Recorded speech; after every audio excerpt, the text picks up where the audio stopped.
느헤미야서 2장 11절부터 20절까지 말씀 함께 교독하겠습니다. 한 절씩.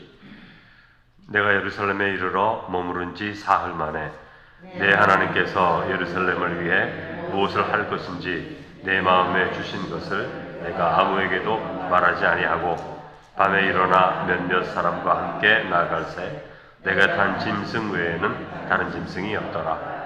그 밤에 골짜기 문으로 나가서 용종으로 분문에 이르는 동안에 보니 예루살렘 성벽이 다 무너졌고 성문은 불탔더라. 앞으로 나아가 샘문과 왕의 못에 이르러서는 탄 짐승이 지나갈 곳이 없는지라.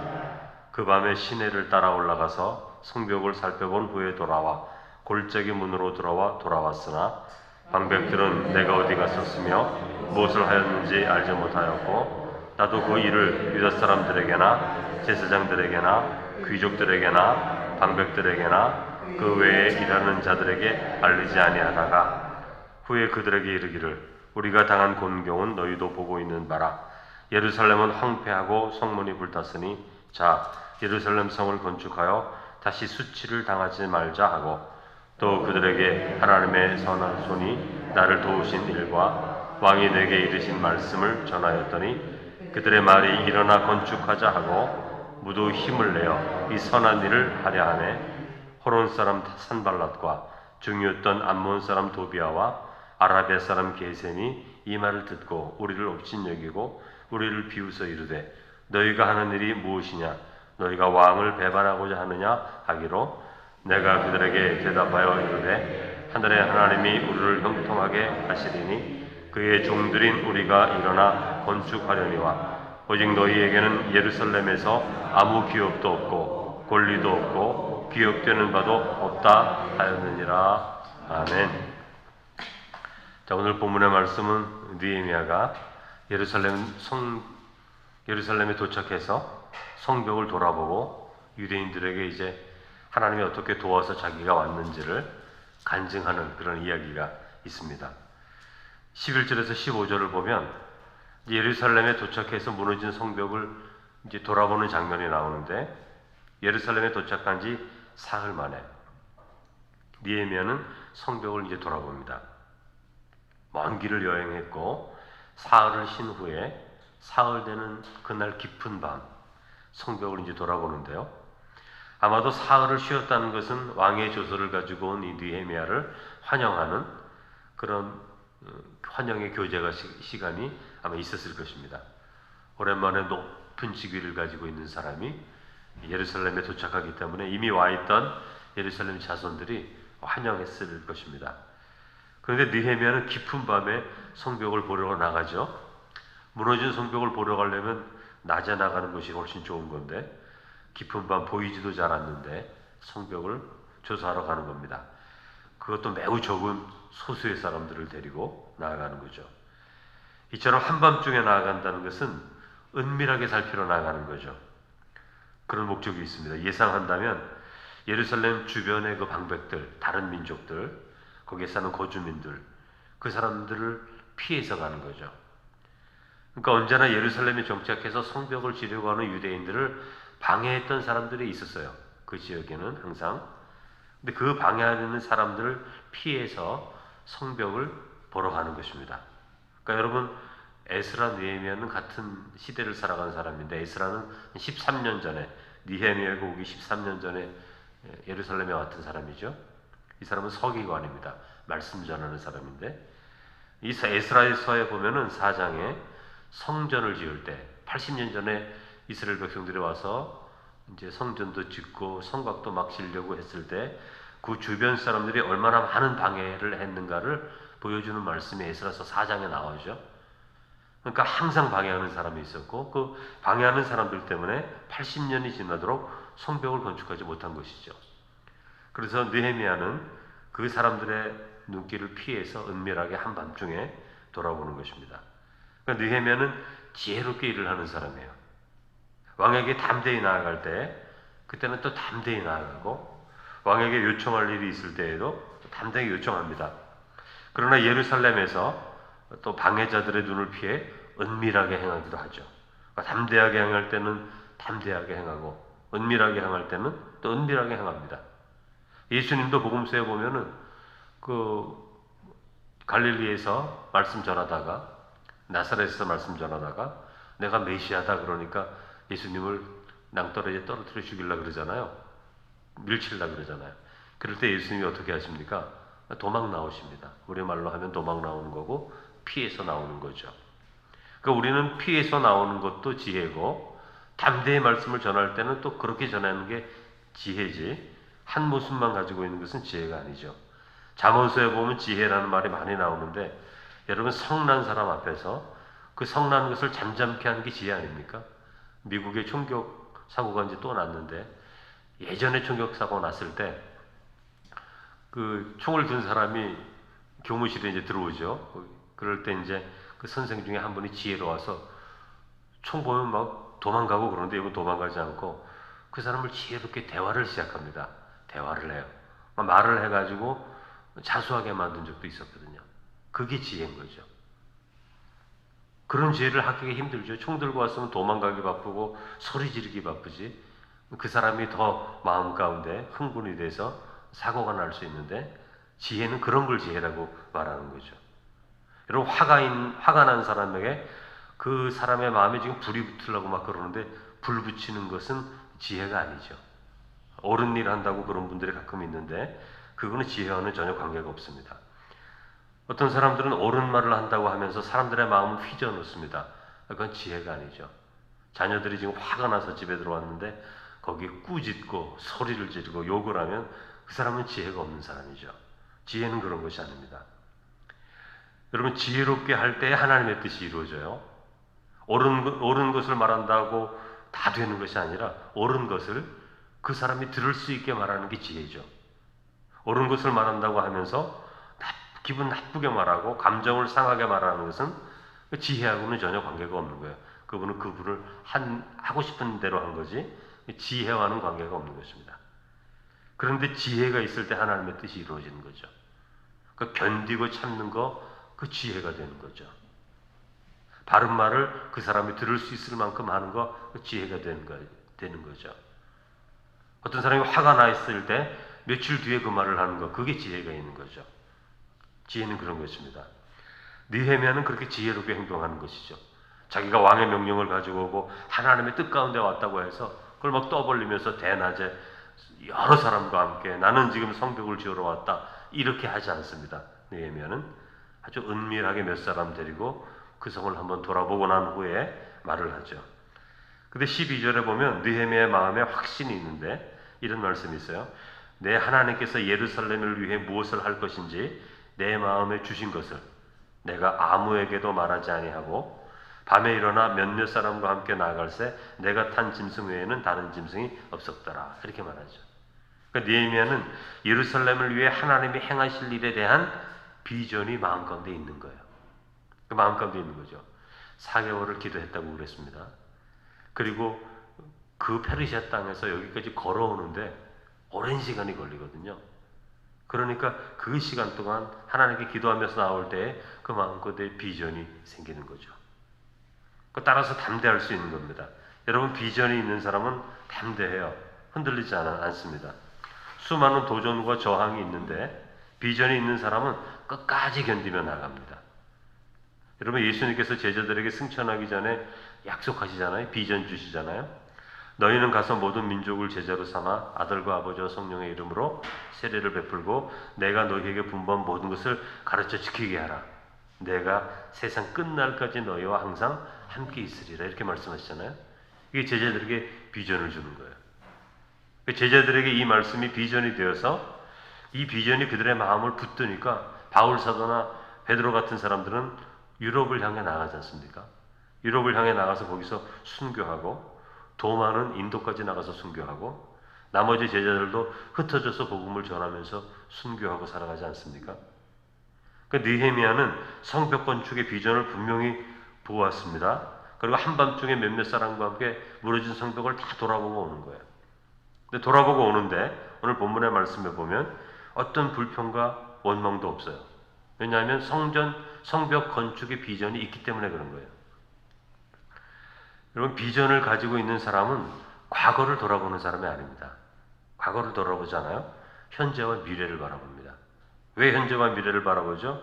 현재와 미래만이 바뀔 수가 있기 때문에 그래요. 과거는 바뀔 수가 없습니다. 아무리 후회해도 소용이 없어요. 단 하나도 바꿀 수가 없어요. 과거는. 그러나 현재와 미래는 언제든지 바뀔 수가 있어요. 마음먹는 것에 따라서, 하나님 앞에 헌신하는 것에 따라서 삶이 달라지는 겁니다. 그래서 비전이 있는 사람들은 현재와 미래에 초점을 두는 거예요. 과거를 돌아보면 언제나 불평이 생기죠. 그 사람들은 왜 이거밖에 못했을까? 그렇게 생각하게 되죠. 80년 전에 돌아와서 그때 유능한 사람들이 돌아왔는데 왜 이것밖에 하지 못했을까? 불평과 원망이 생기겠죠. 그들의 지도자는 무엇을 했는가? 미워하는 사람도 생기겠죠. 근데 느헤미야는 허물어진 성벽과 성문을 보면서 아무런 불평을 하지 않죠.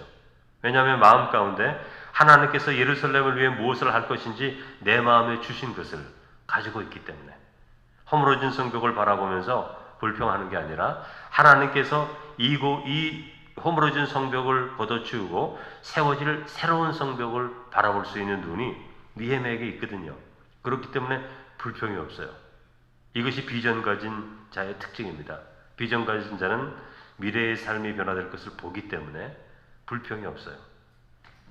17절과 18절을 보면 느헤미야가 유대인들을 만나서 이제 하나님이 행하신 일, 왕이 나를 어떻게 도우신 일을 말합니다. 이게 간증이죠.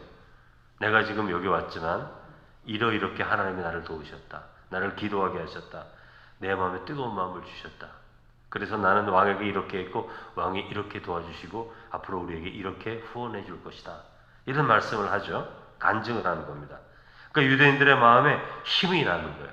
그러니까 느헤미야가 이제 나는 이렇게 왔으니까 건축하자 이렇게 말하는 게 아니라 건축하자는 느헤미야가 한마디도 하지 않습니다. 간증을 하는 거예요. 그러니까 18절 후반부에 그들이 누굽니까?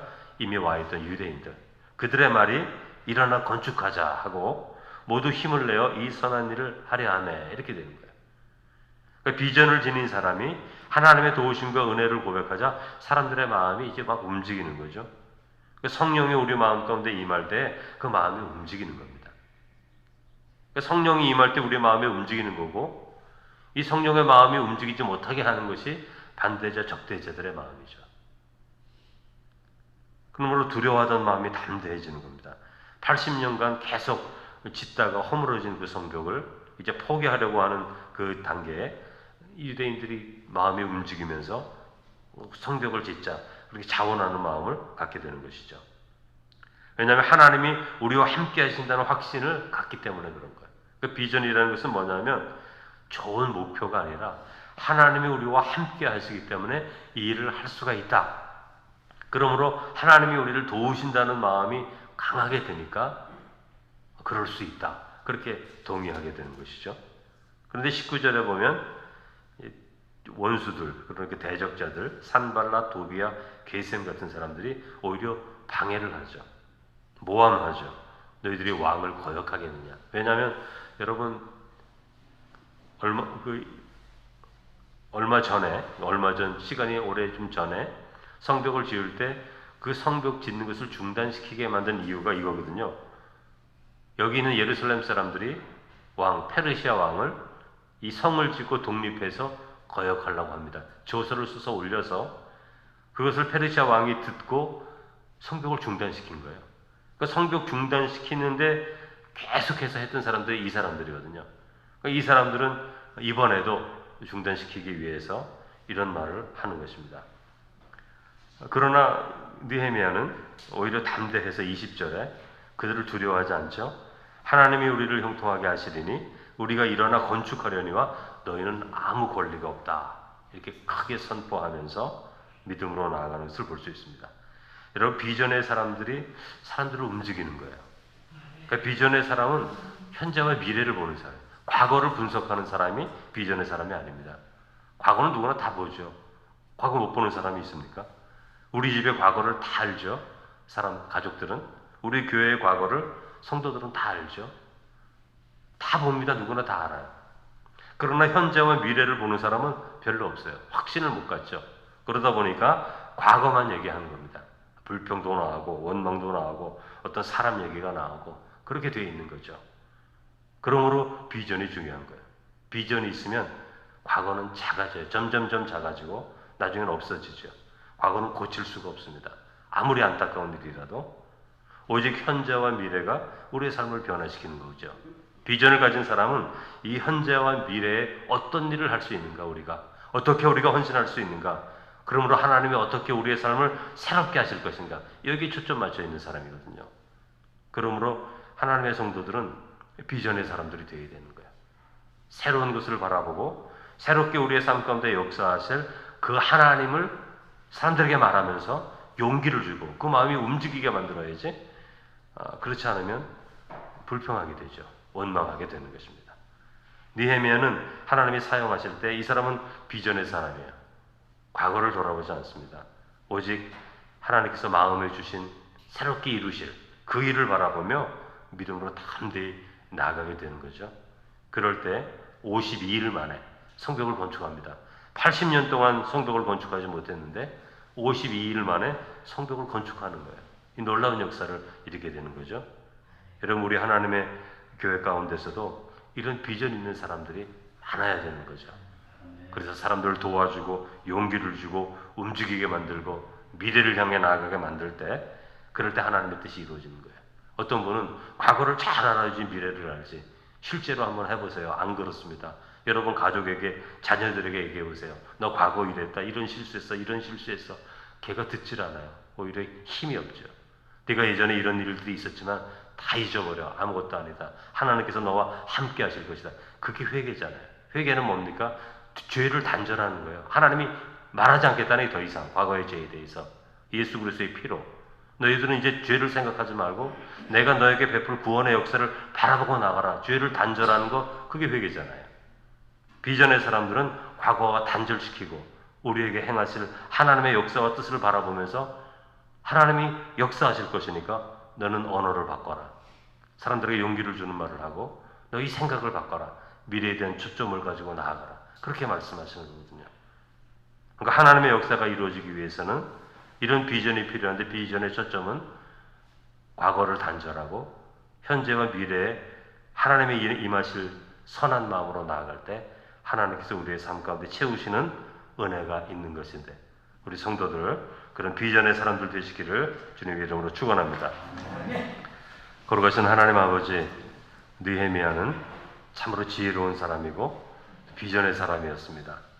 하나님 앞에서 늘 자신을 돌아보고 또 하나님의 백성들의 삶의 역사 가운데서 하나님이 어떻게 행하셨는가를 믿음으로 바라보면서 하나님께 늘 나아가 그 심령과 마음 가운데 하나님의 놀라운 성령의 능력을 통해서 이 세상을 바라볼 때 사람의 눈으로 바라보는 것이 아니라 하나님의 눈으로 바라보는 그 비전의 마음이 있었기에 지혜롭게 상처받은 유대인들의 심령과 마음을 용기를 주고 새로운 희망을 주면서 새로운 놀라운 역사를 이루어가기에 80년 동안 이루지 못한 성벽 건축의 역사를 52일 만에 완성시키는 놀라운 능력을 하나님께서 함께 해주셨는데, 사랑이 많으신 주님, 과거를 돌아보며 불평하는 것 모든 사람이 할 수 있는 것, 그런데 마음을 쏠리지 않게 하시고 우리를 위해서 새 일을 이루실 하나님을 믿음으로 바라보며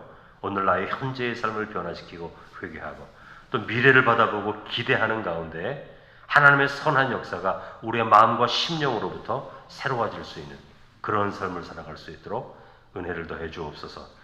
오늘 남성교회 또 야유회로 또 다녀옵니다. 가고 오는 모든 길 또한 지켜주시고 지방선거를 통해서 새로운 일꾼을 뽑게 되는데 하나님 저희 마음 가운데 은혜를 베푸셔서 또 하나님이 기뻐하시는 사람 선택할 수 있도록 지혜를 주옵소서. 감사를 드리며 예수님의 이름으로 기도드립니다. 아멘.